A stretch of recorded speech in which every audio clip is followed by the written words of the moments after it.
ദൈവനാമത്തിന് മഹത്വം ഉണ്ടാകട്ടെ. അന്യനായ അച്ഛൻ കർത്താവിൽ പ്രയോഗിക്കപ്പെട്ടിരിക്കുന്ന ഏവരുമേ ദൈവനാമത്തിൽ സ്നേഹവന്ദനം. ഉഗ്രമായ തപസ്സും കഷ്ടപ്പാടും നൊമ്പരങ്ങൾക്ക് കൊണ്ടൊക്കെ ദൈവവുമായി സംസർഗം ചെയ്ത് ജീവിതത്തിൻ്റെ എല്ലാ ആവശ്യങ്ങൾക്കും ദൈവത്തോട് ചോദിച്ച് പരിഹാരം കണ്ട ഒരു വലിയ പരിശുദ്ധൻ്റെ സന്നിധിയിലാണ് നാം ആയിരിക്കുന്നത്. കടന്നു വന്നിരിക്കുന്ന നമ്മുടെയൊക്കെ മനസ്സിന് ഏതെങ്കിലുമൊക്കെ തരത്തിലുള്ള ഒത്തിരി നൊമ്പരങ്ങളുണ്ട്, ഒത്തിരി വേദനകളുണ്ട്. ഈ ഭാരങ്ങളൊക്കെ എവിടെയൊന്ന് ഇറക്കി വയ്ക്കാൻ സാധിക്കും എന്നുള്ള ഭയത്തിൽ സ്ഥലമന്വേഷിച്ച് ഓടിയെത്തുന്നതാണ് പലപ്പോഴും ഈ പരിശുദ്ധൻ്റെ കബറിടവും ഈ പുണ്യസ്ഥലവും. നമ്മളുടെ മനസ്സിന് ആശ്വാസം ലഭിക്കണമെങ്കിൽ, അതിന് സ്വസ്ഥതയുണ്ടാകണമെങ്കിൽ നമ്മുടെ ജീവിതത്തിലേക്ക് തന്നെ തിരിഞ്ഞു നോക്കി നമ്മുടെ ജീവിതത്തെ ക്രമീകരിപ്പാണ്ടൊക്കെ സാധിക്കണം. അല്പസമയം ശാന്തമായി ദൈവസന്നിധിയിൽ ആയിരിക്കാനുള്ള ഒരവസരമാണിത്.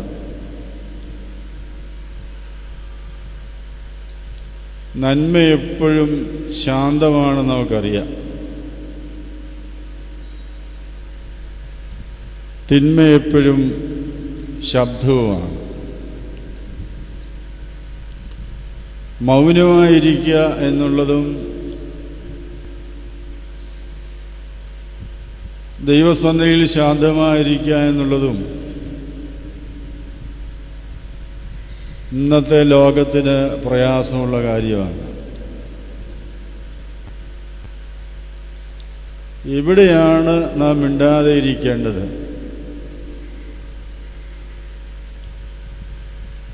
ദൈവസന്നിധിയിലാണ്.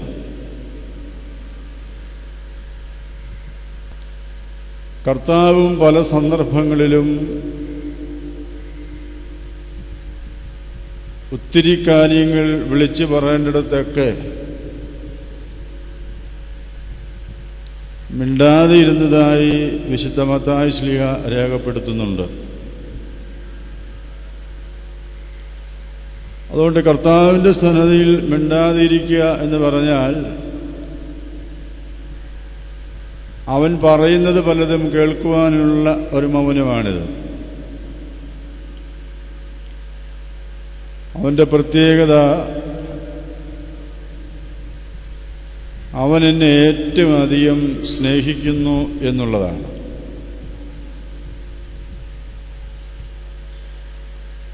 നമ്മുടെ ജീവിതത്തിൽ നമ്മെ ഏറ്റവും അധികം സ്നേഹിക്കുന്നത് ആരാ?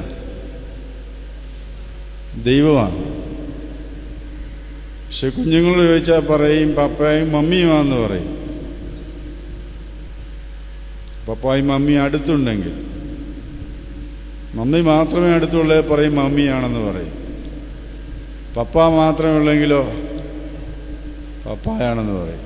രണ്ടുപേരും ഒരുമിച്ച് ചെന്നാലോ രണ്ടുപേരും വന്നു. അത്ര മിടുക്കനാ കുഞ്ഞുങ്ങൾ. എന്നാൽ ജീവിതത്തിൽ നമ്മെ ഏറ്റവും അധികം സ്നേഹിക്കുന്നത്, ഒരു വ്യവസ്ഥയുമില്ലാതെ സ്നേഹിക്കുന്നത് ദൈവമാണ്. കാരണം നമ്മുടെ ജീവിതത്തിൻ്റെ എല്ലാ രഹസ്യങ്ങളും അറിയാവുന്ന ഒരാൾക്ക് നമ്മെ എത്രമാത്രം സ്നേഹിക്കാൻ ഒക്കും? നമ്മുടെ ഉള്ളിൻ്റെ എല്ലാ രഹസ്യങ്ങളും നമ്മൾ ആർക്കും വിട്ടുകൊടുത്തിട്ടില്ല. ഒരു പിടിക്കുള്ളത് നമ്മുടെ കയ്യിൽ ഇപ്പോഴും ഇരിപ്പുണ്ടല്ലേ? ഇല്ലയോ? കുടുംബജീവിതത്തിൽ ഇനി നിങ്ങൾ ഒന്നാണെന്ന് പറഞ്ഞാലും ഇരുമെയ്യാണെങ്കിലും മനം ഒന്നായി കഴിയണമെന്ന് അച്ഛന്മാർ പറഞ്ഞാലും നമ്മുടെ മനസ്സിൽ എന്തൊക്കെയോ പരസ്പരം കൈമാറാതെ കഴിയുന്നുണ്ട്. അപ്പോൾ നമ്മുടെ ജീവിതത്തിൻ്റെ എല്ലാ രഹസ്യങ്ങളെയും അറിഞ്ഞാൽ ഒരുപക്ഷെ ജീവിത പങ്കാളി നമ്മെ ഇഷ്ടപ്പെടുമോ എന്നുള്ളതാണ് ഒരു പരിഭവം. എന്നാൽ ഇന്നുള്ളത് മാത്രമല്ല, ഇനി ആരായി തീരും എന്നുകൂടി അറിഞ്ഞ് നമ്മെ സ്നേഹിക്കുന്നവനാണ് നമ്മുടെ കർത്താവ്. മോശയോട് പറഞ്ഞു, നിന്റെ കൈ നെഞ്ചോട് ചേർത്ത് വെച്ച് നോക്കുക. ഇനി ആ കൈ എടുത്തു നോക്കുക, മുഴുവൻ കുഷ്ഠം നിറഞ്ഞിരിക്കുക. അപ്പോൾ നമ്മുടെയൊക്കെ ജീവിതത്തിൻ്റെ ഉള്ളിൻ്റെ ഉള്ളിൽ പലപ്പോഴും ഇങ്ങനൊരു അനുഭവമുണ്ട്. പുറമേ നിന്ന് നോക്കുമ്പോൾ എല്ലാം ശാന്തമെങ്കിലും ഉള്ളിൽ എന്തൊക്കെയോ കൊടുങ്കാറ്റുകൾ ഇങ്ങനെ ആഞ്ഞടിച്ചുകൊണ്ടിരിക്കുന്ന ലോകം. ഏതെങ്കിലുമൊക്കെ തരത്തിൽ അസമാധാനം. അപ്പോൾ ഈ ഭാരം ഒന്ന് എവിടെ ഇറക്കി വയ്ക്കാൻ സാധിക്കും? അതിനുള്ള ഇടം ദൈവസന്നിധി മാത്രമാണ്. ഏറ്റവും അധികം സ്നേഹിക്കുന്ന, എൻ്റെ എല്ലാ രഹസ്യങ്ങളും അറിയാവുന്ന, എല്ലാത്തിനും ശക്തനായ, എല്ലാം തുറന്നു പറയാൻ കഴിയുന്ന ഒരിടത്താണ് ഞാനായിരിക്കുന്നത്. ഇതുപോലെ ഹൃദയം പകരുവാൻ മറ്റാരും നമുക്കില്ല. എന്തിനാ അങ്ങനെ ഇരിക്കുന്നേ? ജീവിതത്തിൽ അല്പം കൂടെ സമാധാനം വേണം. സമാധാനം ആവശ്യമില്ലാത്ത ആരെങ്കിലും ഒന്ന് തിരിപ്പുണ്ടോ? ഉണ്ടോ? അല്പം കൂടെ സന്തോഷം വേണം. അതല്ലേ നിങ്ങളെ കടന്നു വന്നേ, ഞാനും വന്നതിനാ, അല്ലയോ? അപ്പോൾ ജീവിതത്തിൽ അല്പം കൂടെ സന്തോഷവും സമാധാനവും ലഭിക്കാനായി എൻ്റെ ദൈവത്തിലേക്ക് നോക്കി ഞാനായിരിക്കുമ്പോൾ എൻ്റെ ഹൃദയത്തോട് സംസാരിക്കുവാൻ തക്കവണ്ണം ദൈവത്തിന് സാധിക്കുന്നു. അതുകൊണ്ട് ആ പാട്ടുകാരൻ പാടിയത്, ജീവിതം ഇന്നും പുറയിരിക്കുന്നവർ കേൾക്കാമോ? ജീവിതം ഇന്നും. എൻ്റെ പൊന്നമ്മച്ചി, ഇതൊന്ന് സമ്മതിച്ചാൽ മതി, ദൈവം പ്രവർത്തിക്കും. നമ്മളെല്ലാം ഭാവം ജീവിതം എല്ലാം ശരിയായിരിക്കും എന്നുള്ളതാണ്. അപ്പോൾ ജീവിതം ഇന്നും ശരിയായിട്ടില്ല എന്നുള്ള ആഴമായൊരു ബോധം നമ്മെ ഭരിക്കണം. ഇങ്ങനെ ജീവിച്ചാൽ പോരാ. അതാ ഈ പുണ്യസ്ഥലത്ത് വരുമ്പോൾ നമ്മെ നയിക്കേണ്ട ചിന്താഗതി. എനിക്ക് അല്പം കൂടെ നന്നായി, അല്പം കൂടെ ദൈവത്തെ സ്നേഹിച്ച് ദൈവ ഇഷ്ടപ്രകാരം ജീവിക്കാൻ സാധിക്കും എന്നുള്ള വിളി. അവിടെ ദൈവവുമായി ഒരുമിച്ചിരിക്കാനുള്ള വിളിയാണിത്. ദൈവം തൻ്റെ ഭക്തരെ എല്ലാം ഇങ്ങനെ വിളിച്ചിട്ടുണ്ട്. മോശയെ വിളിച്ചിട്ട് പറഞ്ഞില്ലേ, നീ പർവ്വതത്തിൻ്റെ മുകളിലേക്ക് കയറുക, നിന്നോടുകൂടെ അവിടെ ആരും കാണരുത്, ആടുമാടുകൾ പോലെ അവിടെ മേയുകയും ചെയ്യരുതെന്ന് പറയുമ്പോൾ ദൈവവും തൻ്റെ ഭക്തനായ മോശയും തനിച്ചായിരിക്കാനുള്ളൊരു സന്ദർഭം. അവിടെയാണ് ദുശാഠ്യമുള്ള ജനത്തെ നയിപ്പാൻ ആവശ്യമായ കൽപ്പന മോശ പ്രാപിച്ച് തേജോമയനായി ഇറങ്ങി വരുന്നത്. അപ്പോൾ ദൈവം നിങ്ങളെ ഇന്ന് ഇവിടെ വിളിച്ചാക്കിയിട്ടുണ്ടെങ്കിൽ ദൈവത്തിനൊരു പ്രത്യേക ഉദ്ദേശമുണ്ട്. ദൈവത്തിനൊരു പുതിയ ദൗത്യം നിങ്ങളെ ഏൽപ്പിക്കാനൊക്കെ ഉണ്ട്. അപ്പോൾ നമ്മുടെ ഈ കൂടിവരവും കാത്തിരിപ്പും ദൈവം പറയുന്നത് കേൾക്കുവാനുള്ള അവസരമാണ്. അപ്പോൾ ദൈവം പറയണം, വരിക, നമുക്ക് ഒരുമിച്ചിരിക്കാം. അതിന് നിന്റെ മനസ്സൊന്ന് ഏകാഗ്രമാക്കുക.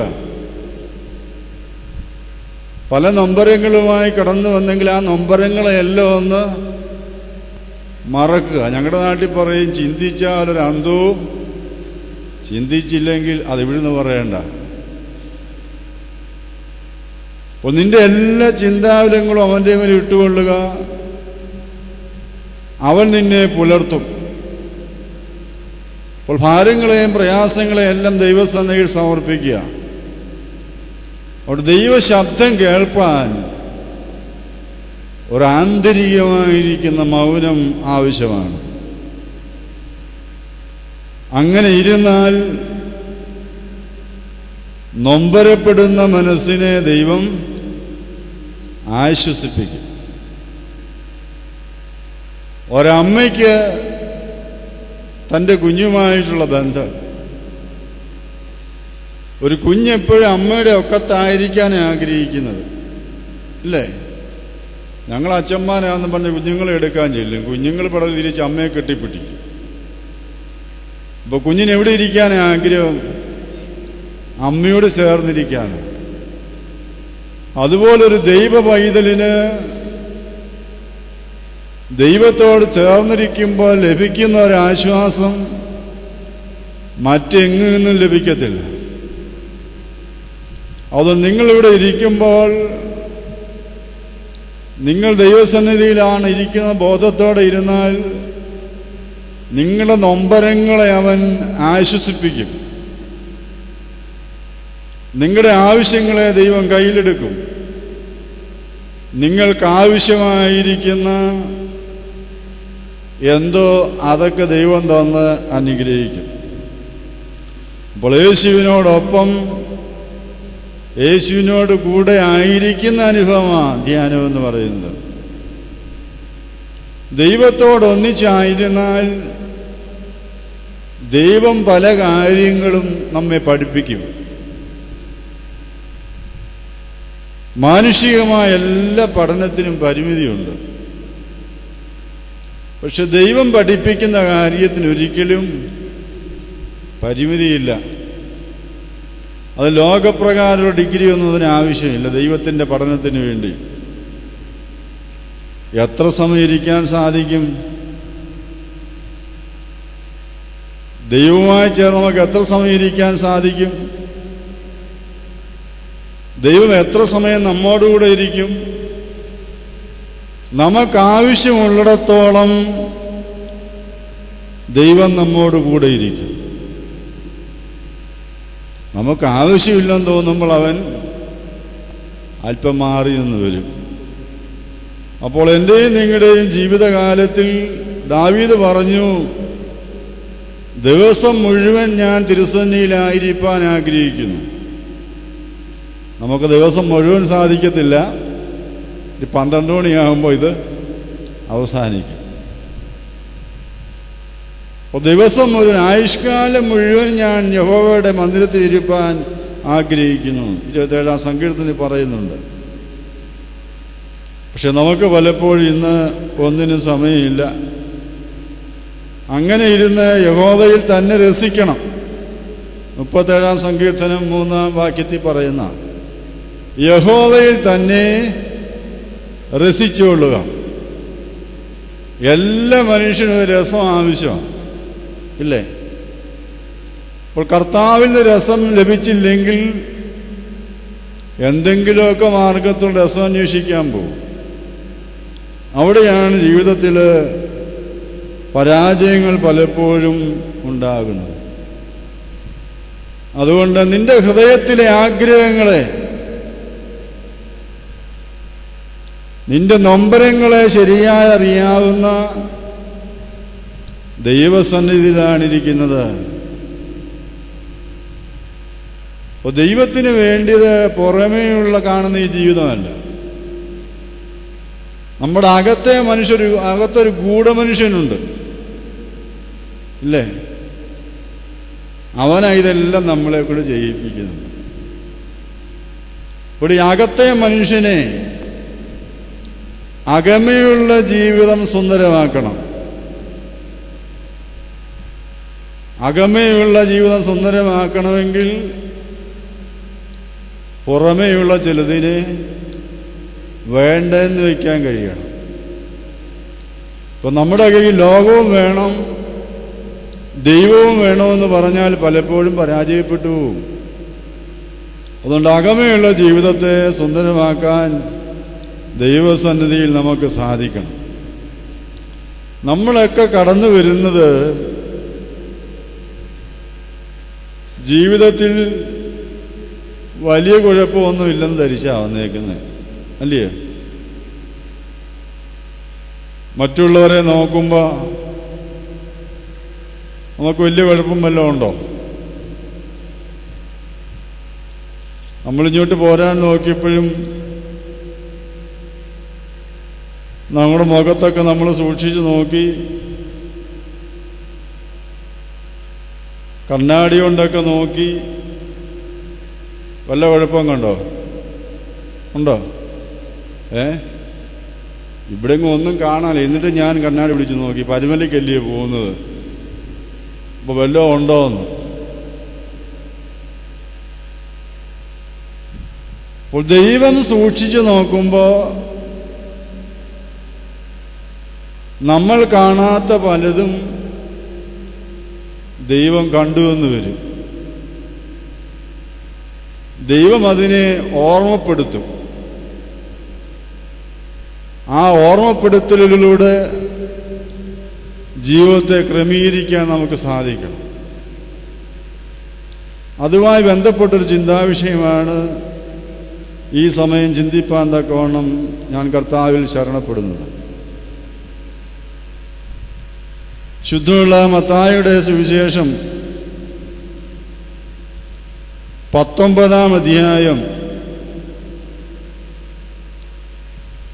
അതിൻ്റെ 16 മുതൽ 22 വരെയുള്ള വാക്യങ്ങൾ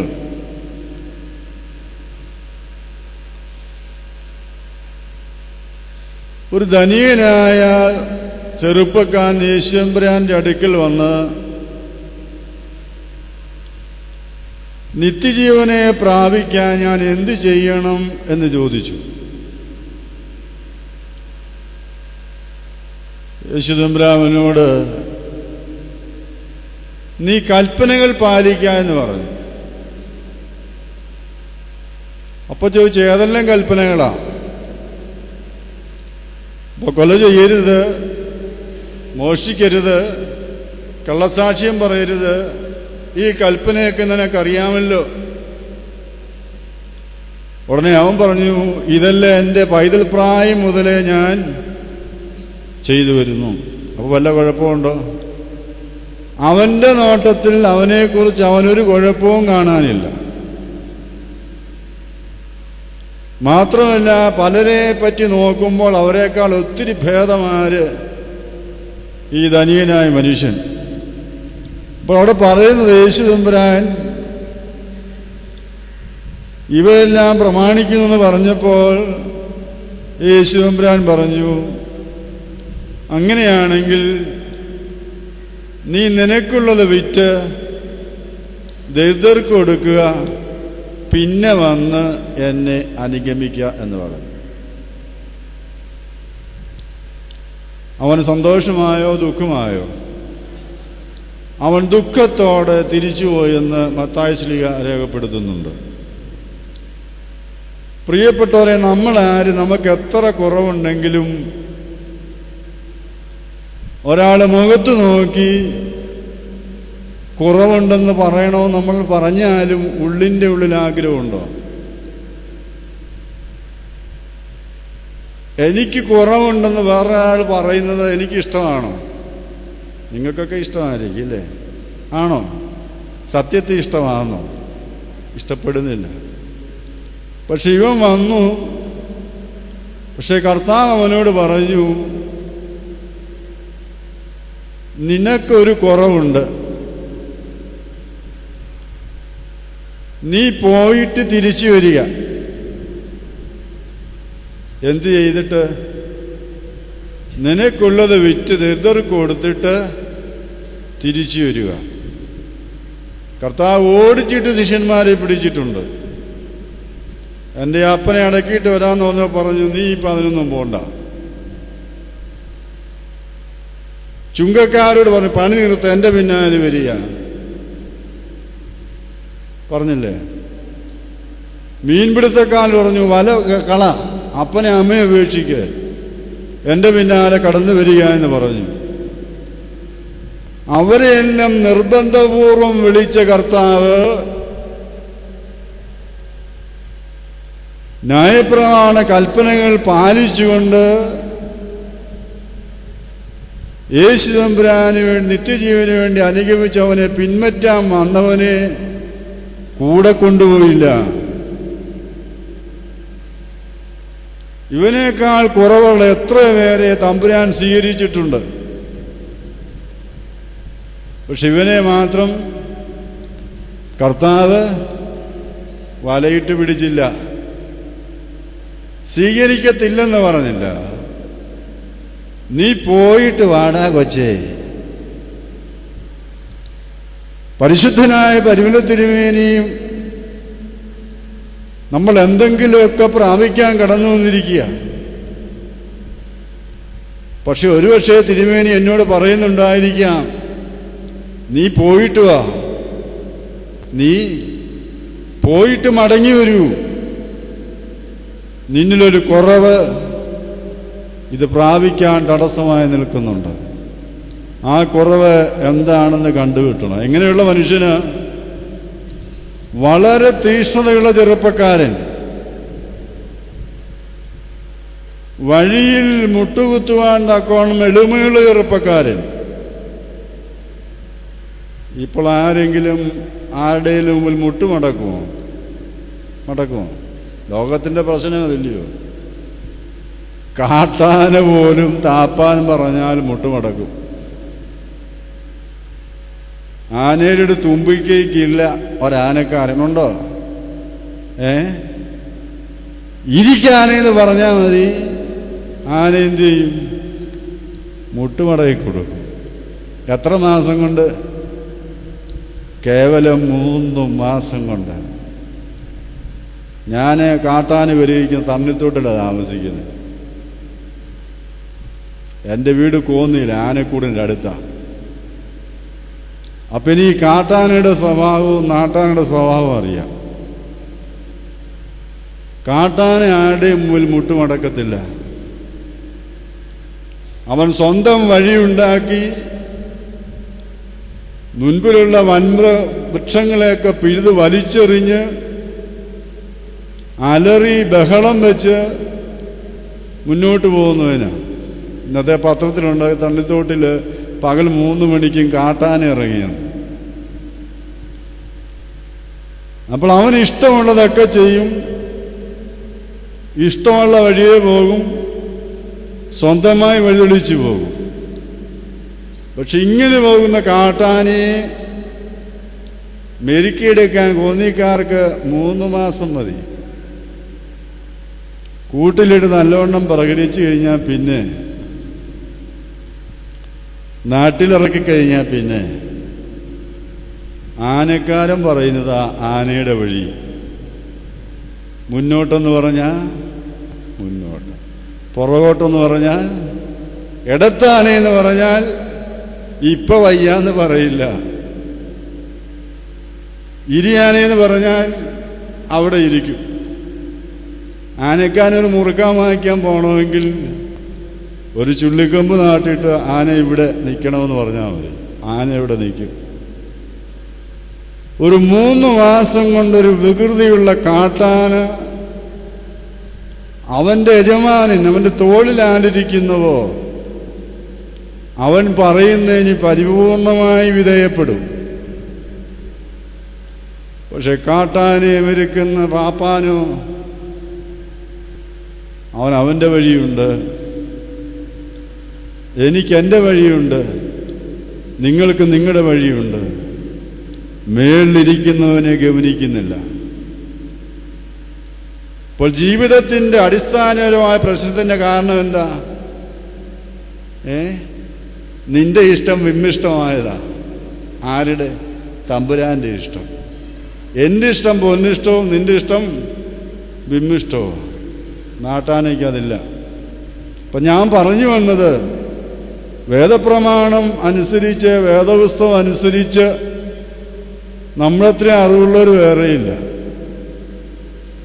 പക്ഷെ നമുക്കൊരു കുഴപ്പമേ ഉള്ളൂ, നമ്മളിതൊന്നും അനുസരിക്കത്തില്ല. അപ്പോൾ മുകളിലിരിക്കുന്നവനൊരു ഭയം വേണം. ഈ ചെറുപ്പക്കാരൻ വന്ന് അവൻ മുട്ടുമടക്കുവാൻ തക്കവണ്ണം തയ്യാറായി എന്നുള്ളതാണ്. അവൻ്റെ ചോദ്യം എന്താ? നിത്യജീവൻ പ്രാപിക്കാൻ ഞാൻ എന്ത് ചെയ്യണം? ധനികനായ ഒരു ചെറുപ്പക്കാരൻ അവൻ ഈ ലോകത്തിലെ സന്തോഷത്തിൽ കഴിയുമ്പോൾ നിത്യജീവനെക്കുറിച്ചുള്ള ചിന്തയുണ്ടായത് തന്നെ ഒരു വലിയ കാര്യമാണ്.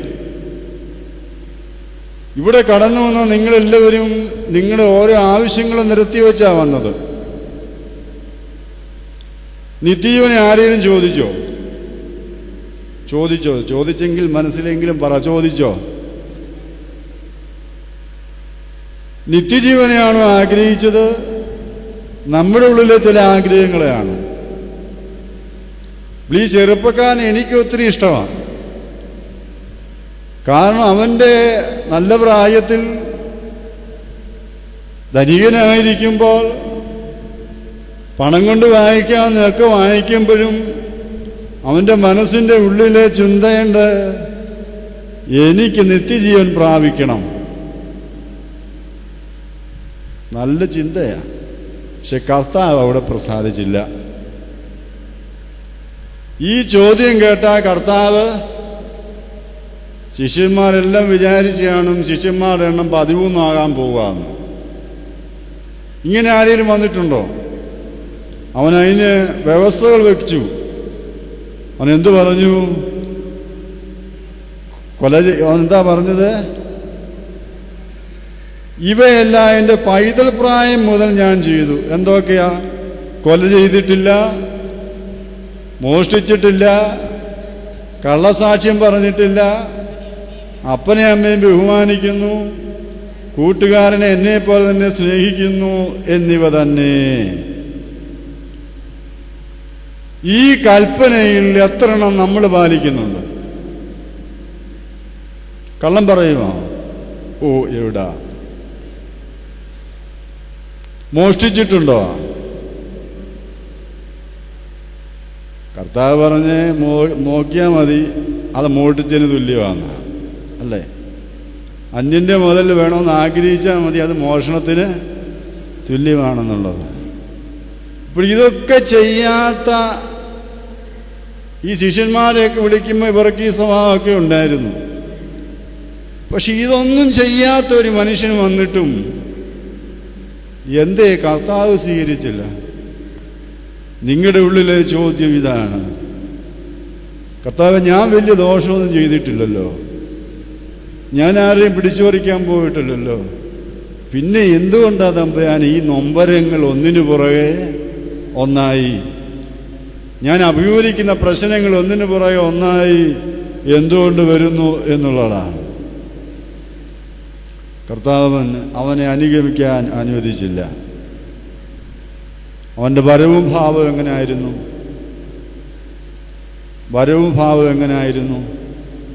ഇത്രയും ശരിക്ക് പഠിച്ചൊരു കുഞ്ഞ് പരീക്ഷ എഴുതാൻ പോകുമ്പോൾ എങ്ങനെയാ? ക്വസ്റ്റ്യൻ പേപ്പർ കിട്ടാനുള്ള ജാഗ്രതയാണ് പെട്ടെന്ന്. പക്ഷെ ഇത്രയും പഠിച്ച് പാസ്സായവന് ദൈവസന്നിധിയിൽ വന്നപ്പോൾ അനുഗമിക്കാൻ സാധിച്ചില്ല. കുറവുകളൊന്നുമില്ല എന്ന് കരുതി ദൈവസന്നിധിയിലേക്ക് വന്നു.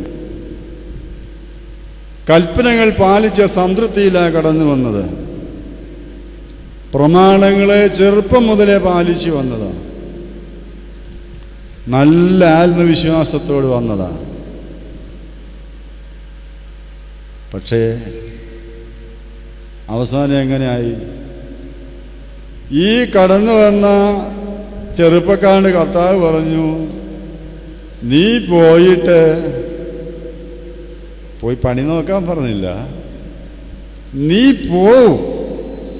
ഇപ്പോ പക്ഷെ പിന്നെ നീ എൻ്റെ അടുക്കൽ വരണം. ഒരു വ്യവസ്ഥയും കൊടുത്ത് ഏൽപ്പിച്ചയച്ചു. ദൈവസന്നിധിയിലേക്ക് നമ്മൾ കടന്നു വരുമ്പോൾ നമ്മുടെ ജീവിതത്തിൻ്റെ കുറവുകളുണ്ടെങ്കിൽ തമ്പുരാൻ പറയും, തരാം, പക്ഷെ ഇപ്പോൾ സമയം ആയിട്ടില്ല, നീ പോയിട്ട് മടങ്ങി വരണം. ദൈവം സ്നേഹത്തോടുകൂടിയാണ് അവനോട് ഇടപെട്ടത്. അപ്പോൾ അവന് കുറവുണ്ടെന്നുള്ള കണ്ടെത്തൽ ദൈവം കൊടുത്തു എന്ന് പറഞ്ഞാൽ അർത്ഥം എന്തുവാ? ജീവിതത്തിൽ ശരിയായ ഒരു കുമ്പസാരം നടത്താനാണ് പറഞ്ഞത്. നീ കൽപ്പനകൾ പാലിച്ചു, പള്ളിയിൽ പോയി, പരിമല വന്നു, പ്രാർത്ഥിച്ചു, കവറെങ്കിൽ തിരി കത്തിച്ചു, നേർച്ചയിട്ടു, പോരാ. ജീവിതത്തെ ശരിയായ ഒന്നുകൂടെ പരിശോധിക്കും. എല്ലാം തികഞ്ഞു എന്നുള്ള ഭാവം ഇവൻ്റെ ഉള്ളിലുണ്ടായിരുന്നു. പക്ഷെ കർത്താവ് നോക്കിയപ്പോൾ ഒന്നും ആയിട്ടില്ല എന്ന് കണ്ടു. നമ്മുടെയൊക്കെ ഭാവം കണ്ട എന്തുവാ? തളിർത്ത അത്തിമാതിരി ഇങ്ങനെ ഇരിക്കുക, നിറയെ ഫലമാണെന്ന് പ്രതീക്ഷ കൊടുക്കുക, ദൂരെ നിന്ന് കർത്താവിനെ അരിയിലേക്ക് വിളിക്കുക. ഫലമുണ്ടെന്ന് നോക്കുമ്പോൾ അതിലൊന്നും കാണാനില്ലായിരുന്നു. കർത്താവ് ചോദിച്ചു, പ്രകടനമുണ്ട്, അനുഭവമില്ല. നമ്മുടെയൊക്കെ ജീവിതങ്ങൾ പ്രകടനങ്ങളായി മാറുകയാണ്. ഉള്ളിലെ അനുഭവം കുറയുകയാണ്. പുറമെയുള്ള തളിർപ്പ് കണ്ട് കർത്താവിനെ വരുത്തും. പക്ഷെ ഉള്ളിലേക്ക് നോക്കുമ്പോൾ അവന് വേണ്ട ഫലം കൊടുക്കുവാൻ സാധിക്കത്തില്ല. ജീവിതത്തിലെ ഒരു കുറവ് അവൻ്റെ എല്ലാ നന്മയും ചോർത്തിക്കളഞ്ഞു. പ്രിയപ്പെട്ടവരെ, എൻ്റെയും നിങ്ങളുടെയും ജീവിതത്തിൽ ഒത്തിരി നന്മകൾ കാണും. പക്ഷെ ആ നന്മയെല്ലാം ചോർത്തിക്കളയാൻ ഏതെങ്കിലും ഒരു ചെറിയ ബലഹീനത മതി.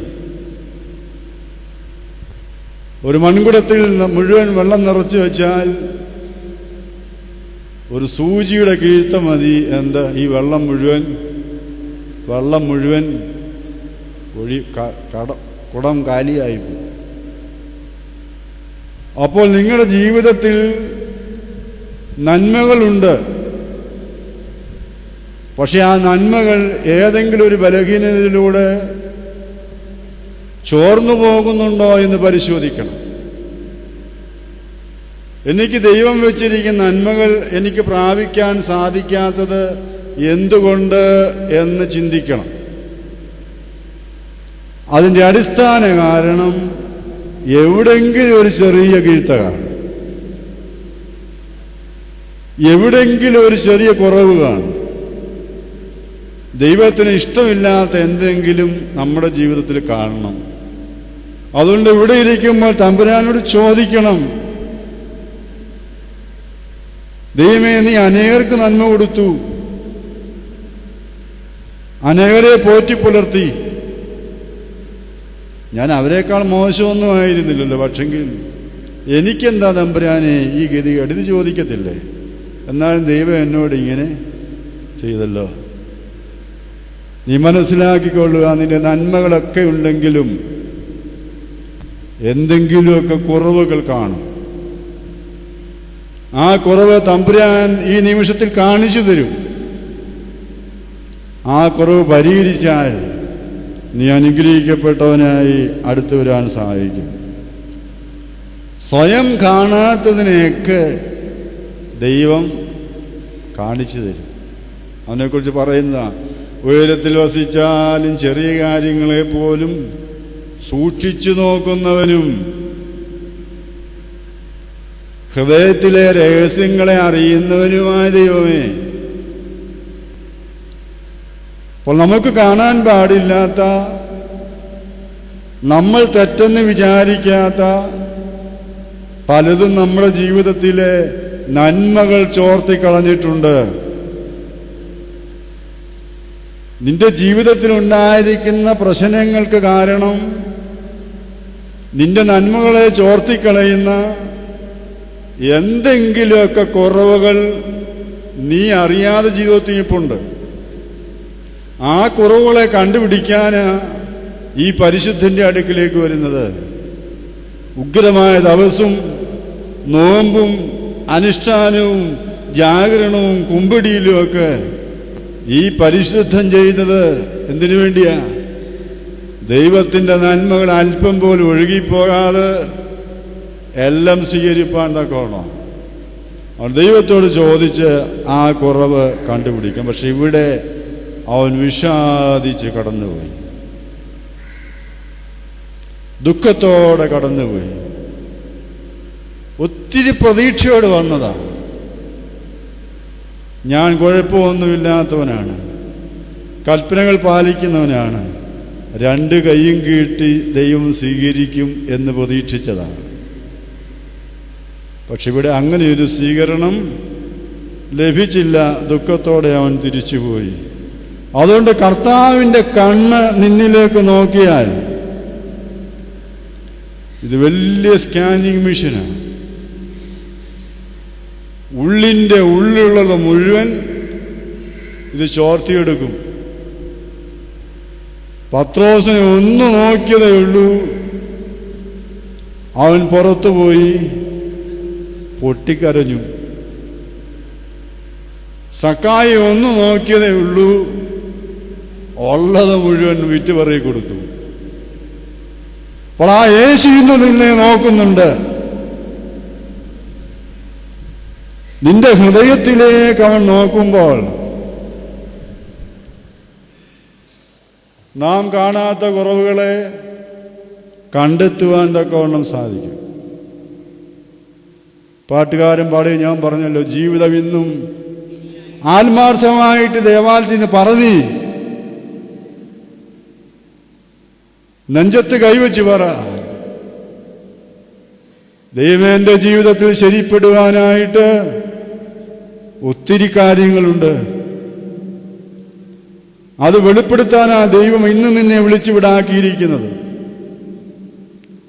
നീ ഇവിടുന്ന് തിരിച്ചിറങ്ങി പോകുമ്പോൾ വിഷാദത്തോടെ അല്ല, സന്തോഷത്തോടെ പോകുവാൻ തക്കവണ്ണം, നിന്റെ കുറവിനെ ഉപേക്ഷിപ്പാൻ തക്കവണ്ണം തയ്യാറായി പോകണം. എല്ലാ കുറവുകളെയും കണ്ടെത്തുവാനും ഉള്ളിൻ്റെ ഉള്ളിലേക്ക് ഇറങ്ങി ചെല്ലുവാനും കഴിയുന്നവനാണ് ദൈവം എന്നുള്ള ബോധം നമുക്കുണ്ടാകണം. സമ്പൂർണ്ണ സമർപ്പണത്തിൽ നിന്ന് നമ്മയൊക്കെ തടസ്സപ്പെടുത്തുന്ന ഒത്തിരി കാര്യങ്ങളുണ്ട്.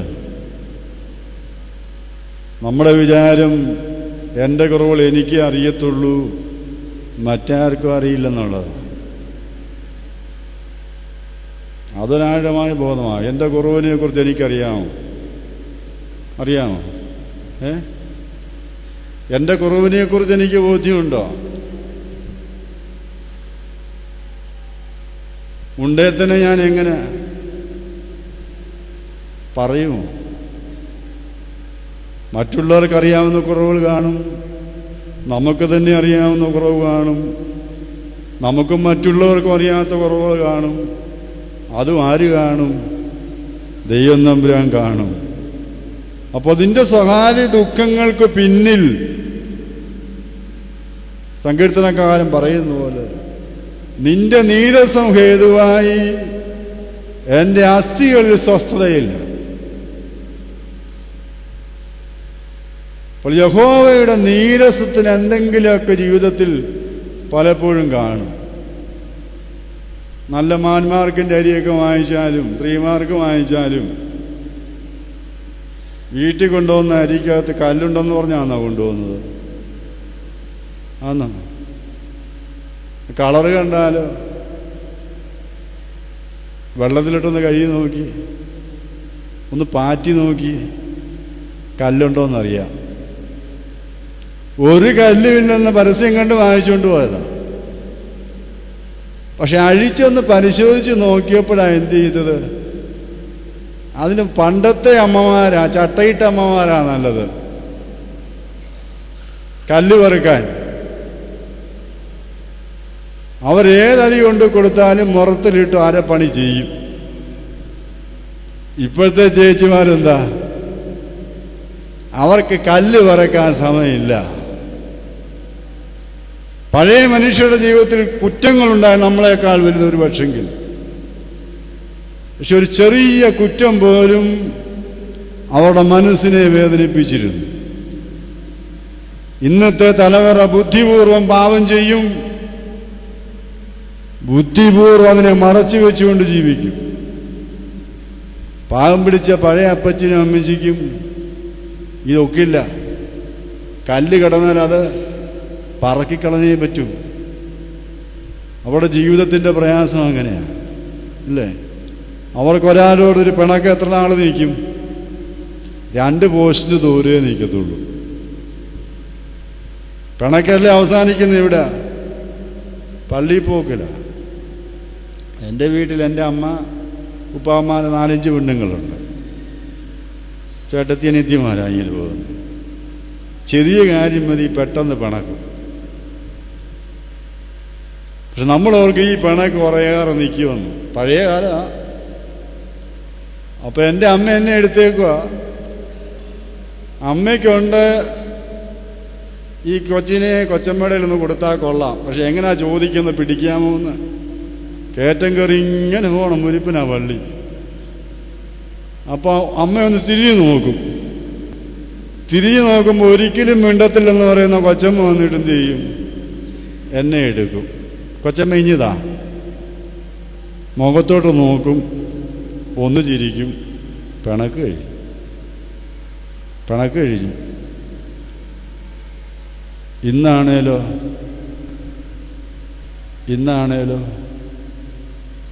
ഒരു കൊച്ചു കുഞ്ഞെ ഒന്ന് എടുക്കുമ്പോൾ നോത്ത് ചിരിച്ചു കഴിഞ്ഞപ്പോഴത്തെ പിണക്ക് കഴിഞ്ഞു. ഇന്ന് ആ വൈരോഗ്യം മാറത്തില്ല പ്രിയപ്പെട്ടവർ. അപ്പോൾ നമ്മുടെ ജീവിതത്തിലെ കുറവുകളെ കർത്താവ് കാണിച്ചു തരുമ്പോൾ അതിനെ ഉപേക്ഷിക്കാനെ കൊണ്ട് സാധിക്കണം. അതുകൊണ്ട് കർത്താവ് പറയുന്നു, നിനക്കൊരു കുറവുണ്ട്, നിനക്കൊരു കുറവുണ്ട്. ആ കുറവ് തമ്പുരാനോട് ചോദിക്കണം. അവൻ പറഞ്ഞു തരും എന്തുവാണ്. യേശു വെളിപ്പെടുത്തി കൊടുത്തതാണ്. അവൻ കുറവില്ലെന്ന് പറഞ്ഞ് നടന്നെങ്കിലും യേശു തമ്പുരാൻ വെളിപ്പെടുത്തി കൊടുത്തു, നിന്റെ ജീവിതത്തിൽ ഒരു കുറവുണ്ട്. ഉള്ളു നോന്തൊന്ന് ചോദിച്ചു നോക്കിയ തമ്പുരാനോട് ഓരോ കല്ല് കഷ്ണവും പറക്കി തരും. അതിനായി തിരുമേനി ദിവസം മുഴുവൻ രാത്രി മുഴുവൻ കരഞ്ഞിരുന്നത്. എന്താ?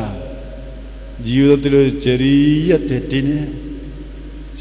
തെറ്റിന് മാപ്പിരക്കുകയാണ്. പക്ഷെ നമുക്കിതൊന്നും വലിയ തെറ്റൊന്നുമല്ല. നമുക്ക് കൊലപാതകവും വ്യഭിചാരവും മാത്രമേ തെറ്റുള്ളൂ. അവരും രക്ഷപ്പെടും തമ്പുരാൻ പറഞ്ഞു. പക്ഷെ പറഞ്ഞു, നിന്റെ സഹോദരനെ മൂടാ എന്ന് വിളിച്ചാലോ നീ നരകത്തിൽ പോവും. അങ്ങനെയാണ് എത്ര നരകം സൃഷ്ടിച്ചാൽ ഈ മനുഷ്യരെ എല്ലാം കൊള്ളും, ഇല്ലേ? എത്ര കള്ള ഒരു ദിവസം പറയും ഉളുപ്പില്ലാതെ.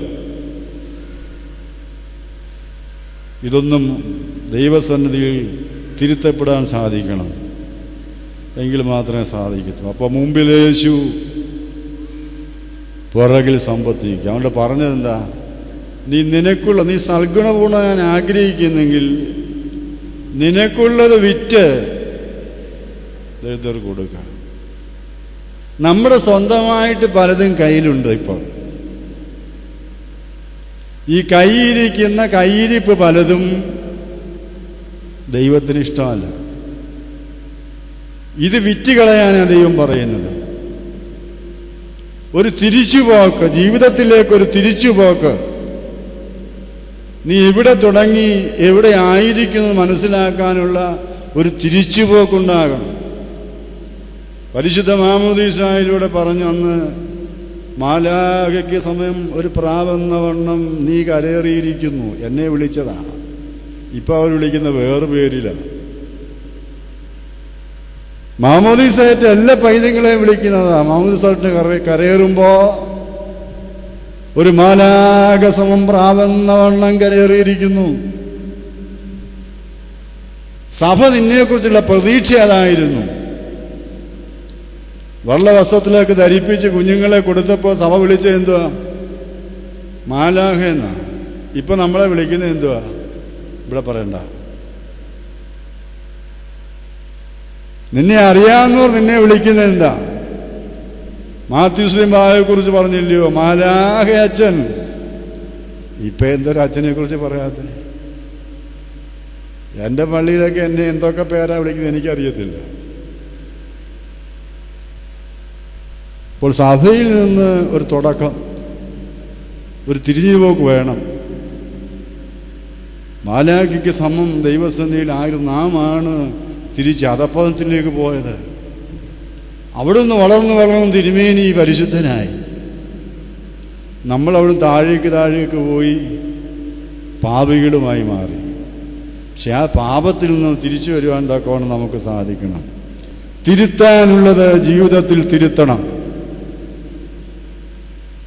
തെറ്റ് പറ്റിയിട്ടുണ്ടെങ്കിൽ തമ്പുരാനോട് പറഞ്ഞാൽ മതി, കർത്താവേ സോറി, ഒന്ന് ക്ഷമിക്കണേ. ഇത്രേ അവൻ ആവശ്യപ്പെടുന്നുള്ളൂ. ഒരു തുള്ളി കണ്ണീർ, പാപിനിയുടെ കണ്ണീർ, ദൈവം അത് സ്വീകരിച്ചു. ആടോ മാടോ ചങ്ങാലിയോ ഒന്നും അവൻ പ്രതീക്ഷിച്ചില്ല. എന്തേ പ്രതീക്ഷിച്ചുള്ളൂ? 2 തുള്ളി കണ്ണീർ, 2 തുള്ളി കണ്ണീർ, അനുതാപത്തിൻ്റെ കണ്ണീർ. ഇവിടെയാ ജീവിതം ശരിപ്പെടുന്നത്. ഇതിനാ പറഞ്ഞ് പോയിട്ട് തിരികെ വരിക എന്ന്. അപ്പോൾ യേശു തമ്പുരാൻ പലതും വെളിപ്പെടുത്തി തരുമ്പോൾ അതിൽ തിരിഞ്ഞു പോകുവാൻ തക്കവണ്ണം നമുക്കിടയാകരുത്. നമ്മുടെ ജീവിതം എന്താ പ്രിയപ്പെട്ടവരെ? നിങ്ങൾ പത്രത്തിൽ വായിച്ചു കഴിഞ്ഞു, ചിറ്റാറിൽ 2 കുഞ്ഞുങ്ങൾ ആകാശത്തൊട്ടിൽ ആടി താഴെ പോയി. ഒരു 15-കാരി പെൺകുഞ്ഞും മറ്റേ 7-8 വയസ്സുള്ള അവിടെ അനിയത്തിയും. മാതാവും പിതാവ് ഗൾഫില, മാതാവ് ഇപ്പുറത്തെ തൊട്ടിൽ അന്നേരം ആടി മകനെയും കൊണ്ട്. അബദ്ധത്തിൽ കുഞ്ഞ് 2 താഴെ പോയി. 3 ദിവസം ഇടപെട്ട് ഈ 2 കുഞ്ഞുങ്ങളും മരിച്ചു. കത്തോലിക്ക സഭയിൽ അച്ചിറ്റാറിടവക. അപ്പം എൻ്റെ മനസ്സിൽ ഈ മാതാപിതാക്കൾ ഇതെങ്ങനെ സഹിക്കും? ഒരു കുഞ്ഞിനെ അടക്കിയിട്ട് തിരിച്ചു വന്നപ്പോഴത്തേക്ക് അടുത്ത കുഞ്ഞിനെ അടക്കാനുള്ളത് അത്ര പാട്. ഇവരെങ്ങനെ ഇതിനെ സമയത്തോടെ കൈകാര്യം ചെയ്യും? എനിക്ക് പരിചയമൊന്നുമില്ല. പക്ഷെ ഇവരുടെ പ്രതികരണം എങ്ങനെ ഇരിക്കും എന്ന് പറയാൻ ഞാൻ പോയി, അടക്കത്തിന് ഞാൻ പോയി. അവർ വളരെ സമചിത്തതയോടെ കൈകാര്യം ചെയ്തു. മാത്രമല്ല, ആ പെൺകുഞ്ഞിൻ്റെ അവയവങ്ങൾ 4 പേർക്കായിട്ട് വിട്ടുകൊടുക്കുവാൻ തക്കവണ്ണം അത്ര കടുത്ത പ്രതിസന്ധിയിൽ ആ മാതാപിതാക്കൾ തീരുമാനമെടുത്തു. നമ്മുടെ കുഞ്ഞിന് രക്ഷയില്ലെങ്കിൽ ആരെങ്കിലും കുഞ്ഞിൻ്റെ അവയവങ്ങൾ കൊണ്ട് ജീവിക്കട്ടെ എന്ന് പറഞ്ഞ് ജീവിച്ചു. പ്രിയപ്പെട്ടവരെ, ഇതേപോലെ പ്രതിസന്ധി നമ്മുടെ ജീവിതത്തിൽ ഉണ്ടായാൽ നമുക്കിങ്ങനെ തീരുമാനമെടുക്കാൻ കഴിയുമോ? ഇതാ ദൈവത്തിൽ ആശ്രയിച്ചാൽ, ദൈവവചനത്തെ മുറുകെ പിടിച്ചാൽ, ഏത് കൊടുങ്കാറ്റടിച്ചാലും പിടിച്ചു നിൽക്കാനുള്ള ശക്തി ദൈവം തരും. വേറൊരു അമ്മയായിരുന്നെങ്കിൽ മാനസിക രോഗിയായനെ. ചില കടബാധ്യതകളൊന്നും മാനസിക പ്രശ്നമാകും. പക്ഷെ നീ ദൈവത്തിൻ്റെ കൃപയിൽ ആശ്രയിച്ചാൽ അവിടെ നിനക്ക് പിടിച്ചു നിൽക്കാൻ അത്താണിയായി ദൈവം ആവശ്യമായ ബലം നിനക്ക് തരും. അതുകൊണ്ട് പ്രിയപ്പെട്ടവരെ, കടന്നു വരവ് നിസ്സാരമല്ല. നിന്റെ ജീവിതത്തിലെ ഏത് പ്രശ്നങ്ങളെയും അഭിമുഖീകരിക്കാനുള്ള ശക്തി ദൈവം നിനക്ക് തരും. ആ ദൈവത്തിൽ നിനക്ക് പ്രത്യേകമായി ശരണപ്പെടുവാൻ തക്കവണ്ണം സാധിക്കണം. പലതിൻ്റെയും ആകർഷണം കർത്താവിൻ്റെ അടുക്കിലേക്ക് പോകുവാൻ നമ്മെ തടസ്സപ്പെടുത്തുകയാണ്. ഇവിടെ വന്നിട്ട് സങ്കടത്തോടെ തിരിച്ചു പോകാൻ തക്കവണ്ണം ഇടയാകരുത്. എന്നിലെ കുറവിനെ ഞാൻ കണ്ടുപിടിച്ച് അത് സ്വീകരിക്കണം. ശിഷ്യത്വത്തെ നിയമം അതാ. എന്തുവാ? ശിഷ്യനാകാൻ വന്നാൽ ഒരുവൻ എന്നെ അനുഗമിക്കാൻ ആഗ്രഹിച്ചാൽ തന്നെത്താൻ ത്യജിച്ച് കുരിശെടുത്ത് എൻ്റെ പിന്നാലെ വരട്ടെ. കുരിശെടുക്കുക എന്നുള്ള പ്രധാനം. തന്നെത്താൻ ത്യജിച്ചെങ്കിലേ കുരിശെടുക്കാൻ നോക്കൂ. ഞാൻ ത്യജിച്ചു കഴിഞ്ഞാൽ എനിക്ക് കുരിശുണ്ടോ? ഉണ്ടോ? ഇല്ല. എൻ്റെ രോഗങ്ങളും നൊമ്പരങ്ങളും കടബാധ്യതകളും പ്രയാസങ്ങളും അല്ല എൻ്റെ കുരിശ്. എൻ്റെ അയൽക്കാരൻ്റെയാണ്. ഞാൻ ഭാരപ്പെട്ടിരിക്കുമ്പോൾ അവനെ ആശ്വസിപ്പിക്കണമെങ്കിൽ എന്നിലെ ഞാൻ മരിക്കണം, എന്നിലെ സ്വയം ഇല്ലാതാകണം. ഞങ്ങളൊക്കെ കുരിശിട്ടേക്കുക, സ്വയം ത്യജിച്ചിട്ടില്ല. സ്വയം ത്യജിക്കാതെ കുരിശെടുക്കാൻ ഒക്കില്ല. സ്വയം ത്യജിച്ചതുകൊണ്ടാണ് ഇന്നിവിടെ ഒന്ന് അനേകർ അനുഗ്രഹം പ്രാപിക്കുന്നത്. അതുകൊണ്ട് കർത്താവിനെ പിൻപറ്റാൻ ആഗ്രഹിച്ചാൽ എന്ത് വേണം? സ്വയം ത്യജിക്കണം, സ്വയം ഇല്ലാതാകണം. നമ്മളെ നാം പരിമിതിപ്പെട്ടു കൊടുക്കണം. എങ്കിലേ വേറൊരാളുടെ ഭാരം എടുക്കാനും അല്ലേ. എൻ്റെ കൊച്ചിന് കൊടുക്കാൻ വെച്ചേക്കുന്ന ഫീസ് 500 രൂപ. അയൽക്കാനത് 100 കടം വേണം.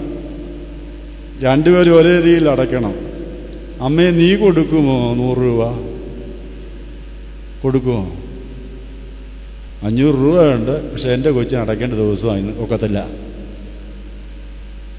നിന്റെ കുഞ്ഞിന് കൊടുത്തില്ലെങ്കിലും ആ കുഞ്ഞ് 100 രൂപയുടെ ഫീസ് അടയ്ക്കുന്നതിന് എന്തെന്ന് പറയുന്നത്? ഈ കുരിശെടുക്കുക എന്ന് പറയുന്നത്. വീട്ടിൽ പ്രായമുള്ളവർ കാണും, നിർബന്ധം കൊണ്ട് ശുശ്രൂഷിക്കുന്നതല്ല, സ്നേഹത്തോടെ അവരെ പരിചരിക്കുമ്പോഴാണ് ഞാൻ സ്വയം ത്യജിച്ച് കുരിശെടുക്കുന്നത്.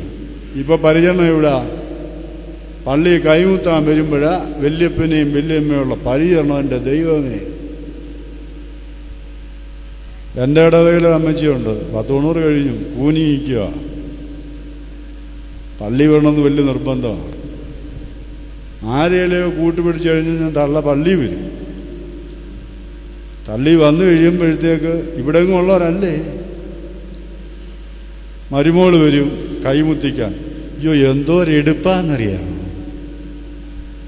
അമ്മച്ചി പടി എടുക്കുകയും താങ്ങുകയും. ഒരമ്മച്ചി എന്നുള്ള വിളി ആ തള്ള വീട്ടിൽ കേട്ടിട്ട് വർഷങ്ങളായി. അവരെ പരിചരിച്ചിട്ട് വർഷങ്ങളായി. അപ്പം ഞാൻ പറയാം, അമ്മാമ്മ വല്ലപ്പോഴും അമ്മച്ചിയെ കൊണ്ടുവരണേ, ഒന്നുമല്ലേ അമ്മച്ചി എന്നുള്ള വിളിയേലും കേൾക്കാമല്ലോ, മറ്റൊന്നും കിട്ടിയില്ലേ. ഇങ്ങനെയുള്ള ഭക്തരുണ്ട്.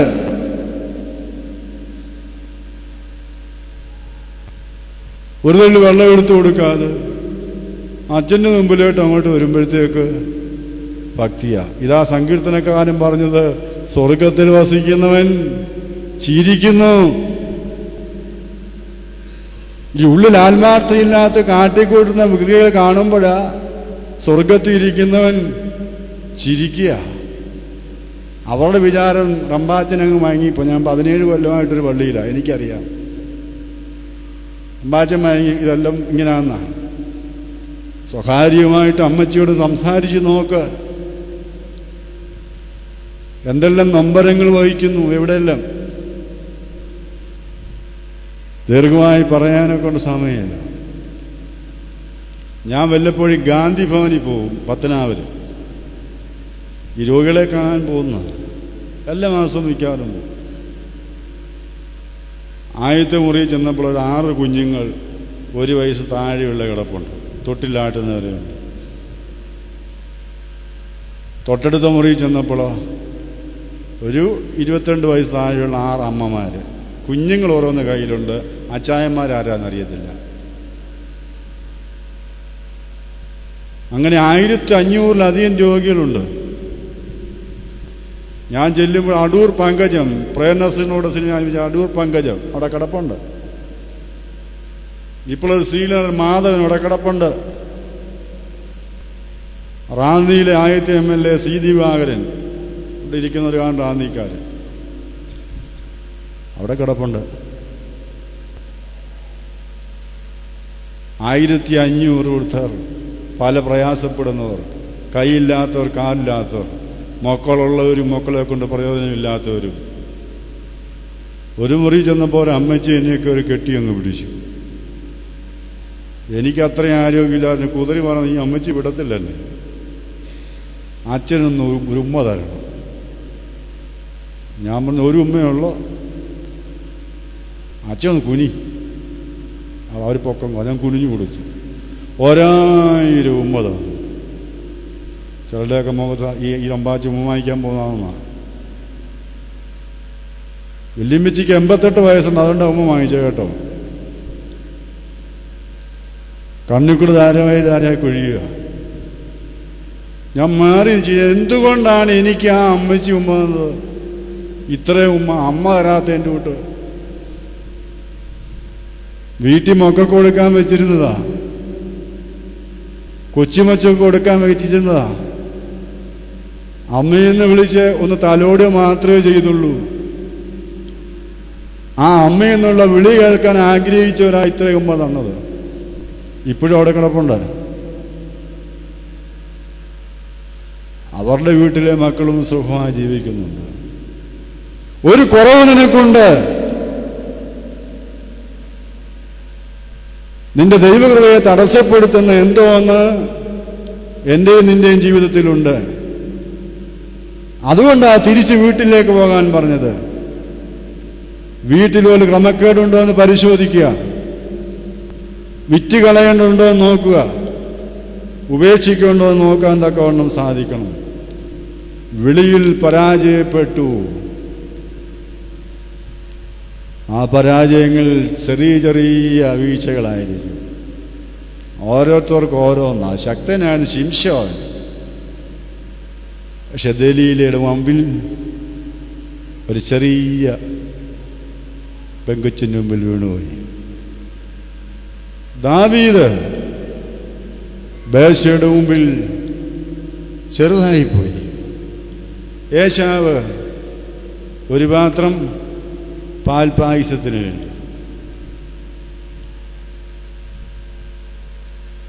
എനിക്കും നിങ്ങൾക്കൊക്കെ ഓരോരോ വീഴ്ചകളുണ്ട്. ദലീലയും ബേബ്സയെയും പാൽപായസവുമായി നമ്മുടെ മുമ്പിലേക്ക് അത് കടന്നു വരും. അവിടെ തമ്പുരാനോട് ചോദിച്ചേ കുടിക്കാവൂ. യേശാവ് പറഞ്ഞില്ലയോ, ഒരു പാത്രം പാൽപായസത്തിന് വേണ്ടി എന്തിനാ മരിക്കുന്നത്? ഇല്ലേ? ജ്യേഷ്ഠാവകാശം പോയാലും വേണ്ടില്ല, എനിക്ക് പായസം മതി. എവിടെ ചെന്ന് നിന്നു? ഒരു ചെറിയ വീഴ്ചയാണ്. അബ്രഹാമിൻ്റെയും ഇസഹാക്കിൻ്റെയും അടുത്തേ പറ, എങ്ങനെ യാക്കോബ് കയറിയത്? ഇളയവന്. അബ്രഹാമിൻ്റെയും ഇസഹാക്കിൻ്റെയും ഏശാവിൻ്റെയും എന്ന് പ്രാർത്ഥിക്കേണ്ടതാണ് നമ്മൾ. പക്ഷെ ദൈവം തന്നിരിക്കുന്ന സ്ഥാനത്തെ മറന്നു കഴിഞ്ഞപ്പോൾ പിതാക്കന്മാരുടെ പട്ടിയിൽ തള്ളപ്പെട്ടു. അവിടെ അല്പം കൗശലം കാണിച്ചെങ്കിലും ആര് കയറി? യാക്കോബ് ആ സ്ഥാനത്ത് കയറിയിരുന്നു. അവിടെ ദൈവം തന്നിരിക്കുന്ന സ്ഥാനവും മാനയും മഹിമയും നിസ്സാരമല്ല. ഒരു ക്രിസ്ത്യാനി എന്ന പേരിന് വിളിക്കപ്പെടുന്ന നിസ്സാരമായ കാര്യമല്ല. സഭകൾ ലഭിക്കുന്ന കൗദാശി അനുഭവങ്ങൾ നിസ്സാരവൽക്കരിക്കരുത്. ദൈവം തന്നിരിക്കുന്നതാണ്. ഒരു നിമിഷത്തെ വിശപ്പിന് വേണ്ടി അല്പം പാൽപായസത്തിന് വേണ്ടി പിതാക്കന്മാരുടെ പട്ടികയിൽ നിന്ന് ഏശാവ് തള്ളപ്പെട്ടുപോയി. അത്ര വലിയ കാര്യമായിട്ട് കണ്ടില്ല, വിട്ടുപോയി. പക്ഷേ പരാജയപ്പെട്ടു എന്ന കാര്യം ഓർക്കണം. യൂദ 30 വെള്ളിക്കാശ്. ആ പാമ്പിനെ കൊണ്ട് തലയൊഴിച്ച് എണ്ണയുടെ ഇങ്ങേയറ്റത്തെ ഉള്ളത് യൂദ വിറ്റ് കളഞ്ഞു. ശീമോൻ മോശമായിരുന്നു. നെരിപ്പോടിൻ്റെ ചൂടിന് ഞാനറിയുന്നില്ല എന്ന് പറഞ്ഞു. എത്ര നിസ്സാരം! നെരിപ്പോടിൻ്റെ ചൂട് കണ്ടപ്പോൾ കർത്താവിന് വേണ്ട. പലരും പല ചൂടും അന്വേഷിച്ചായി കർത്താവിനെ കളയുന്നത്. ശീമോൻ പത്രോസിന് നെരിപ്പോടിൻ്റെ ചൂടിനകത്ത് കർത്താവിനെ അറിയത്തില്ല. ഞാൻ ആ മനുഷ്യനെ അറിയുന്നേ ഇല്ല എന്ന് പറഞ്ഞു. ചൂടിൽ ഗുരുവിനെ മറന്നുപോയി. മറക്കാനും തള്ളിപ്പറയാനും ഒറ്റിക്കൊടുക്കാനും ഒത്തിരി കാരണങ്ങൾ നിരത്താൻ കാണും. പക്ഷെ അവിടെയെല്ലാം നമ്മുടെ നിത്യജീവൻ പരാജയപ്പെടുകയാണ് എന്ന കാര്യം ഓർക്കണം. നിനക്കൊരു കുറവുണ്ട്. അന്ന് കർത്താവ് ആ ധനികനായ മനുഷ്യനെ നോക്കിയെങ്കിൽ ഇന്ന് പ്രസംഗിക്കുന്ന എൻ്റെ നേരെ വിരൽ ചൂണ്ടി കർത്താവ് പറയുക, എടോ റംബാച്ച, നീ ഇങ്ങനെ പറഞ്ഞിട്ടൊന്നും കാര്യമില്ല. നിന്നിലുണ്ടടോ, നിന്നിലൊരു കുറവുണ്ട്, അത് പോയി നോക്കിയിട്ട് വാ. അല്ലേ വൈദ്യ, നീ നിന്നെ തന്നെ സൗഖ്യമാക്കുക എന്ന് പറയുന്ന പോലെ കർത്താവിനോട് പറഞ്ഞു, കർത്താവ് എൻ്റെ ഉള്ളൊന്ന് സ്കാൻ ചെയ്ത് തരണം. ഉള്ളിലെ അസുഖങ്ങളൊക്കെ അറിയാം. എൻ്റെ മനസ്സിനെ നീ ഒന്ന് സ്കാൻ ചെയ്തിട്ട് അതിൻ്റെ കുറവുകളെ തരണം. എന്തിനു വേണ്ടിയാ? നമ്മൾ ഡോക്ടറെ കാണാൻ പോവും. ഞാൻ ഒരു ഡോക്ടറെ കണ്ടുകൊണ്ടിരിക്കുന്ന ആളാണ്. പക്ഷേ ഞാൻ വർഷത്തിൽ ഒരിക്കലേ പോകത്തുള്ളൂ. കിടക്കുമെന്ന് ഉറപ്പുള്ളപ്പോഴേ പോകത്തുള്ളൂ. ആ പോകാത്തതിൻ്റെ കാര്യം എന്താ? ഡോക്ടറുള്ള സ്നേഹക്കുറവൊന്നുമല്ല, അങ്ങേര് പറയുന്നത് ഞാൻ പാലിക്കത്തില്ല. ഇപ്പം ചെല്ലുമ്പോൾ ഈ കുറവുകളൊക്കെ പറയും, ഇന്ന കാര്യം അച്ഛൻ ചെയ്തിട്ടുണ്ട്. അത് കേൾക്കാൻ ഇഷ്ടമില്ലാത്തതുകൊണ്ട് എന്തു ചെയ്യും? കിടക്കയാകുമ്പോൾ ആരെയും എടുത്തുകൊണ്ട് പോക്കുള്ളൂ. നമ്മളും അങ്ങനെ ഇരിക്കുക, തമ്പുരാൻ്റെ അടുക്ക പോകാൻ. ഏതാ? തമ്പുരാൻ്റെ അടുക്ക പോകാൻ. കുറവുകൾ സമ്മതിക്കാൻ നമുക്ക് മനസ്സില്ല, തിരുത്താൻ മനസ്സില്ല. മാറ്റാൻ പാടില്ലാത്ത പലതും ദൈവത്തിന് വേണ്ടി മാറ്റിക്കൊടുക്കുന്ന ഉൾക്കാഴ്ചയാണ്. പ്രിയമുള്ളവരെ, ഞാൻ വാക്കിൻ്റെ അവസാനത്തിലേക്ക് വരികയാണ്. തിരിഞ്ഞു നടക്കാൻ ആഗ്രഹിക്കുന്ന ആരെങ്കിലും ഉണ്ടോ ഈ കൂട്ടത്തിൽ? ദൈവം തമ്പുരാൻ കുറവുകളെ കാണിച്ചു വരുമ്പോൾ അത് പരിഹരിക്കാതെ തിരിച്ചു പോകാൻ ആഗ്രഹിക്കുന്നവരുണ്ടെങ്കിൽ നിത്യവൻ പോയെന്നാണ് കർത്താവ് പറയുന്നത്. നീ വിജയിക്കണ്ട, പക്ഷെങ്കിൽ കർത്താവ് ഞാൻ ശ്രമിച്ചു നോക്കാം എന്ന് പറഞ്ഞുകൂടെ? 100% വിജയിക്കത്തില്ല. ഓട്ടക്കളത്തിൽ വീണുപോയ കുട്ടി തപ്പിത്തടഞ്ഞെഴുന്നേറ്റു. പരിശീലിപ്പിച്ച അധ്യാപകന്റെ മനസ്സിൽ പ്രയാസവും ദുഃഖവുമായി.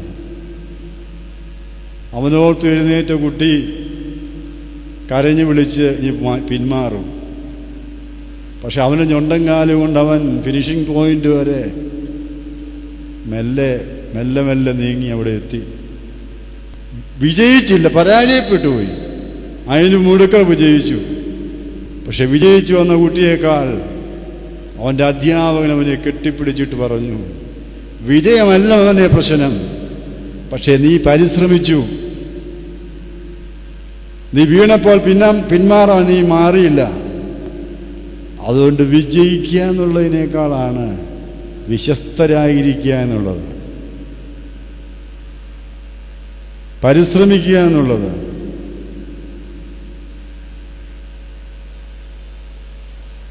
നിങ്ങൾക്കും എനിക്കുമൊക്കെ വീഴ്ചകൾ വന്നിട്ടുണ്ട്. പക്ഷെ ആ വീഴ്ചകൾ പുറകോട്ട് തിരിഞ്ഞു പോകാനാകരുത്. അതുമായി മുന്നോട്ട് ദൈവസന്നിധിയിലേക്ക് വരുവാൻ തക്കവണ്ണം സാധിക്കുമ്പോഴാണ് ദൈവത്തിൻ്റെ കൃപയിൽ സാധിക്കുന്നത്. ഒരു വീഴ്ച കൊണ്ടെല്ലാം അവസാനിക്കത്തില്ല. പക്ഷെ വീണാലും ആരും കണ്ടില്ലെന്ന് പറഞ്ഞിരുന്നേറ്റ് ഓടിപ്പൊക്കളയരുത്. അല്ലേ? പണ്ടൊക്കെ കൊച്ചുങ്ങൾ വീണാൽ കരയും. ഇപ്പം ആരിലും കരയും?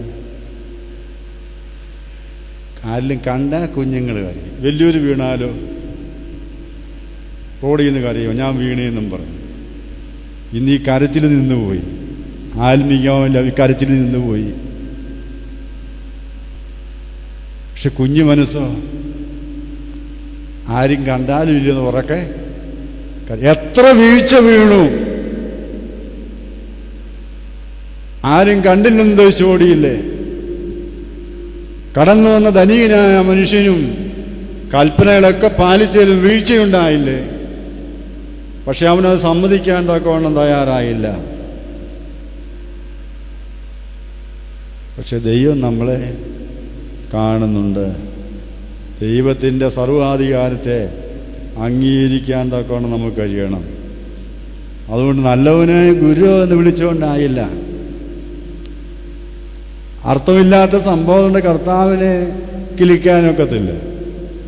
കിളിക്കാതെ ഞങ്ങളുടെ നാട്ടിൽ മണിയടിക്കുക എന്ന് പറയും, അല്ലേ? സോപ്പിടുക എന്ന് പറയും. ഈ ധനികനായ മനുഷ്യൻ ഒന്ന് വിളിച്ചത് എന്താ? നല്ലവനായ ഗുരു. ഗുരുവിനെ അംഗീകരിക്കുന്നെങ്കിൽ ഗുരു പറയുന്നത് അനുസരിക്കണം.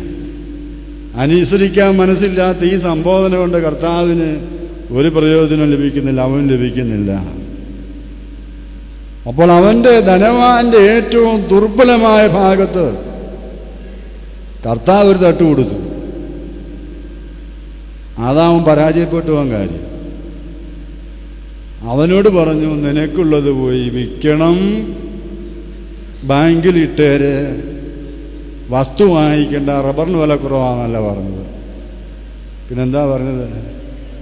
നിനക്കുള്ളത് വിറ്റ് ദരിദ്രർക്ക് കൊടുക്കണം. ഒരു ധനവാന്റെ ആഗ്രഹം എത്ര? ഒരു പൈസയുടെ കൂട്ടി വെക്കാന്നുള്ളത്. മനസ്സിലായില്ലേ? അവൻ വിൽക്കാൻ തയ്യാറാകും. കർത്താവിനെ വിളിക്കുന്ന വളരെ സൂക്ഷിച്ചാകാം.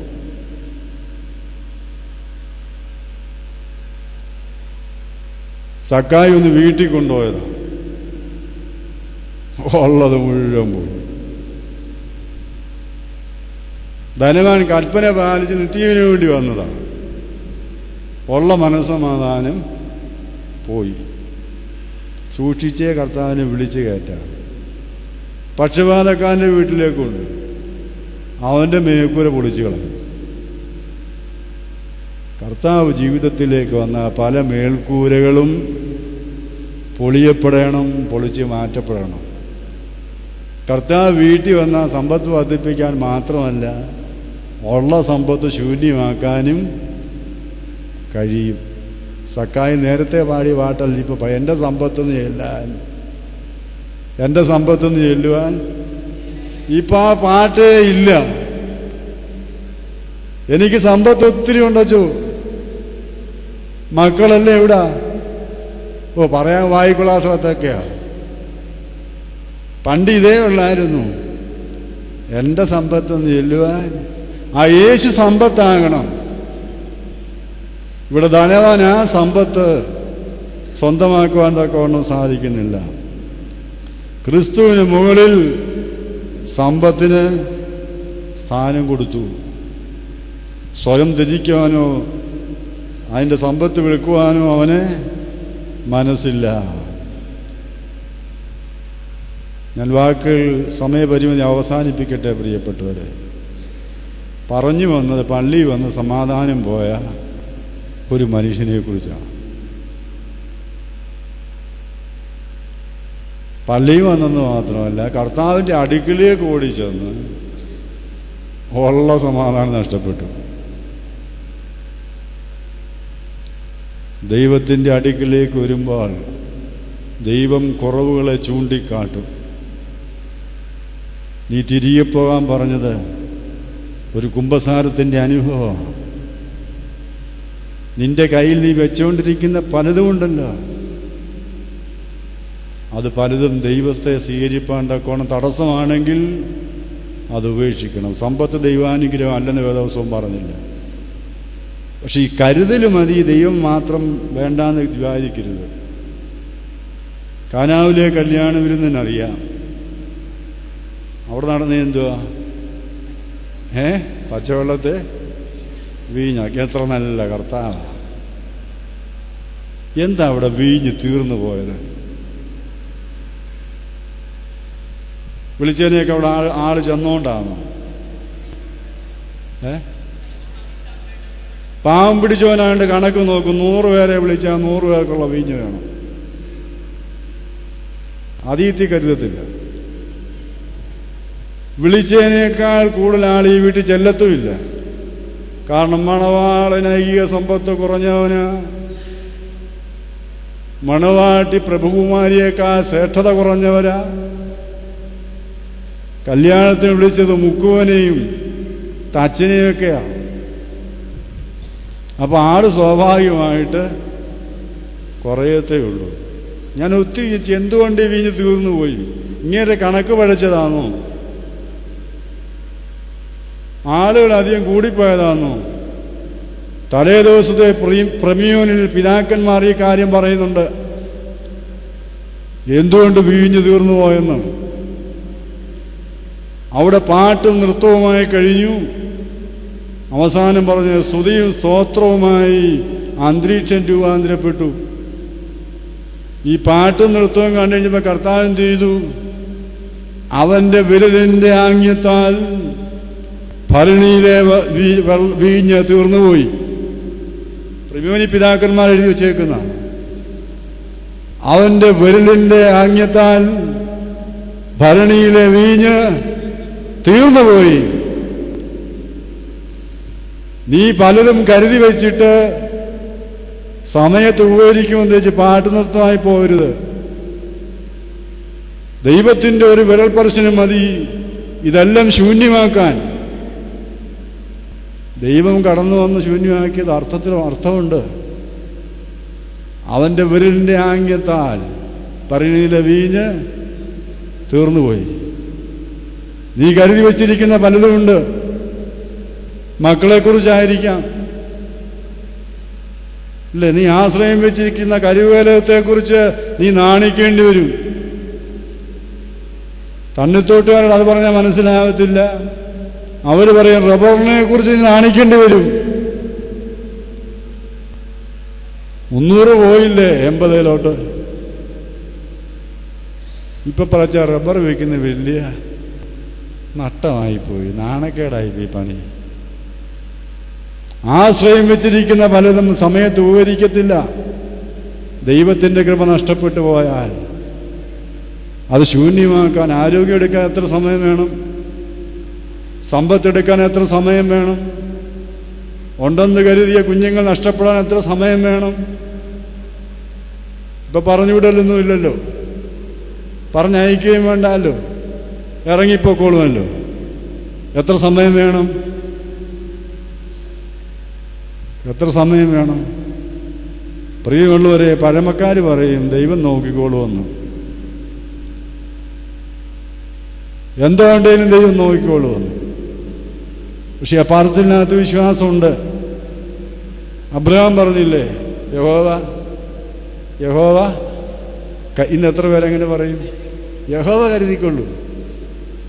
5-6 പെണ്ണുങ്ങൾ. അച്ഛാ എങ്ങനെ അച്ഛാ ഇവരെ ഇറക്കി വിടുന്നത്? 28, 27, 26.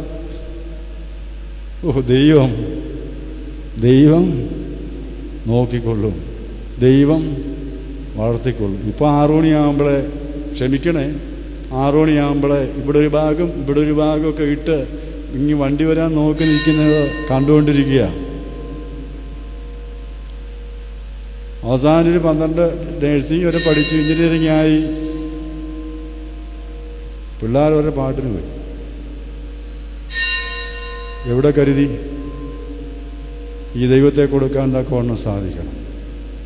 അതുകൊണ്ട് വാക്കുകൾ അവസാനിപ്പിക്കട്ടെ. പ്രിയപ്പെട്ടവരെ,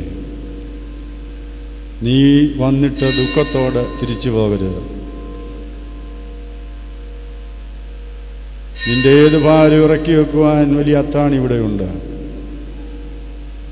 പക്ഷെ അവൻ സൂക്ഷിച്ച് നോക്കിയിട്ട് നിന്നോട് പറയുന്നു, മകനെ മകളെ, ഒരു കുറവ് നിനക്കുണ്ട്. നീ പോയിട്ട് മടങ്ങി വാ. നീ പോയിട്ട് മടങ്ങിയിരിക. അവൻ സുമ്പത്തുള്ളവനായി ദുഃഖിച്ച് തിരിച്ചുപോയി, മടങ്ങി വന്നതുമില്ല. ഒരു ദിവസം കൊണ്ട് പ്രശ്നം തീർന്ന് കടന്നു വന്നവരാണെങ്കിൽ നിന്നിലും മാറ്റേണ്ട പലതുമുണ്ട്. ഈ തിരിച്ചു പോകുമ്പോൾ ഒന്നുകൂടെ ചിന്തിക്കുക, മടങ്ങി വരാൻ നിനക്ക് സാധിക്കുമോ? ദൈവം പറയുന്നത് അനുസരിക്കണം. നിനക്ക് മനസ്സിലാക്കാതെയും വെളിപ്പെടുത്തി കൊടുത്തു, അങ്ങനെ നിൻ്റെ കുഴപ്പം എന്താ? ധനമാണ്. ഓരോരുത്തർക്കും ഓരോ തരത്തിലുള്ള കുഴപ്പങ്ങളാണ്. അത് വിറ്റിട്ട് തിരിച്ചു വരിക എന്ന് പറയുന്നു. അങ്ങനെ തിരിച്ചു വന്ന് നിത്യജീവനെ പ്രാപിക്കണം. കൽപ്പനകൾ പാലിച്ച് എല്ലാവരേക്കാൾ മിടുക്കനാണെന്ന് പറഞ്ഞ് പരീക്ഷനേക്കാൾ ഭംഗിയായ പ്രാർത്ഥന നടത്തിപ്പോയി, നീതീകരിക്കപ്പെട്ടില്ല. ചുങ്കക്കാരനോ മാറത്തടിച്ചു, നീതീകരിക്കപ്പെട്ടു. അതുകൊണ്ട് ഈ വരവ് വീണ്ടും വരുവാൻ തക്കവണ്ണം ഇടയാകട്ടെ. നമ്മുടെ കുറവ് കണ്ടുപിടിക്കാൻ തമ്പുരാൻ തരുന്ന അവസരങ്ങളായി മാറട്ടെ. ദൈവത്തിൻ്റെ ഇഷ്ടത്തിൽ നമ്മെ തന്നെ വിധേയപ്പെടുത്തി കൊടുക്കുക. കാട്ടാനയുടെ സ്വഭാവത്തിൽ നിന്ന് നാട്ടാനയുടെ സ്വഭാവത്തിലേക്ക് വരിക. താപ്പാൻ പറയുന്നതനുസരിച്ച് ഇടത്തോട്ടോ വലത്തോട്ടോ തിരിയുക. ദൈവത്തിൻ്റെ ആലോചന നമ്മെ സഹായിക്കട്ടെ എന്ന് ഓർപ്പിച്ചുകൊണ്ട് ഈ വാക്കുകൾ അവസാനിപ്പിക്കുന്നു. ദൈവം സഹായിക്കട്ടെ.